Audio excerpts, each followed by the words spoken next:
ಇವತ್ತಿನ ವಿಡಿಯೋದಾಗ ನಾನು ನಿಮಗೆ ತಿಳಿಸ್ಕೊಡ್ತೀನಿ ರೀ ಸೆಮಿನ್ ಬಗ್ಗೆ. ಸೆಮಿನ್ ಅಂದ್ರೆ ಏನು? ಸೊ ನೋಡ್ರಿ, ಫ್ಲೂಯಿಡ್ ಏನು ಇಜಾಕ್ಯುಲೇಟ್ ಆಗ್ತೈತಿ ಮೇಲ್ ರಿಪ್ರೊಡಕ್ಟಿವ್ ಸಿಸ್ಟಮ್ಲಿ, ಪುರುಷರ ಜನನಾಂಗ್ಲಿಂತ್ರ ಒಂದು ಪದಾರ್ಥ ಹೊರಗಡೆ ಏನು ಬರ್ತೈತಿ ನೋಡ್ರಿ, ಬೆಳ್ಳಂತ ಪದಾರ್ಥ, ಅದಕ್ಕೆ ಸೆಮಿನ್ ಅಂತ ಕರಿತೀವಿ. ಸೆಮಿನ್ ಅಂದರೆ ವೀರ್ಯ. ಮತ್ತು ಸೆಮಿನ್ ಸ್ಪರ್ಮ್ ಎರಡು ಬೇರೆ ಬೇರೆ ರೀ, ಒಂದೇ ಅಲ್ಲ.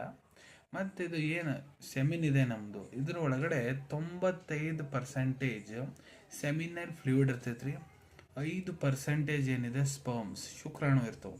ಆ 5% ಶುಕ್ರಾಣದ ಬಿಲಿಯನ್ಸ್ ಆಫ್ ಶುಕ್ರಾಣುಗಳು, ಬಿಲಿಯನ್ಸ್ ಆಫ್ ಸ್ಪರ್ಮ್ಸ್ ಇರ್ತಾವ್ರಿ ಅದ್ರೊಳಗೆ. ಈಗ ಈ ಸೆಮೆನಿಂದು ಕೆಲಸ ಏನು? ಒಂದೇದು, ಇದು ನರಿಷ್ ಮಾಡುತ್ತಾ. ಸ್ಪರ್ಮ್ ಅದ್ರೊಳಗೆ ಏನು ಇರ್ತೈತಿ, ಅದನ್ನು ನರಿಷ್ಮೆಂಟ್ ಕೊಡ್ತೈತಿ, ಎನರ್ಜಿ ಕೊಡ್ತೈತಿ.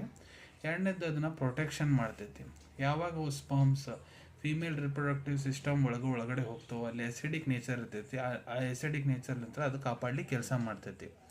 ಮತ್ತೇನು ಮಾಡ್ತಪ್ಪ ಅಂದರೆ, ಸ್ಪರ್ಮನ್ನು ಮೂಮೆಂಟ್ ಮಾಡಿಸ್ಕೊಂಡು ಫೀಮೇಲದ್ದು ಎಗ್ಸ್ ಏನಿರ್ತಾವೆ, ಅಂಡ ಏನಿರ್ತಾವೆ ಫೀಮೇಲದ್ದು, ಅದ್ರ ಹತ್ರ ತೊಗೊಂಡು ಹೋಗೋದು ಮತ್ತು ಫರ್ಟಿಲೈಸೇಷನಿಗೆ ಹೆಲ್ಪ್ ಮಾಡುತ್ತೆ.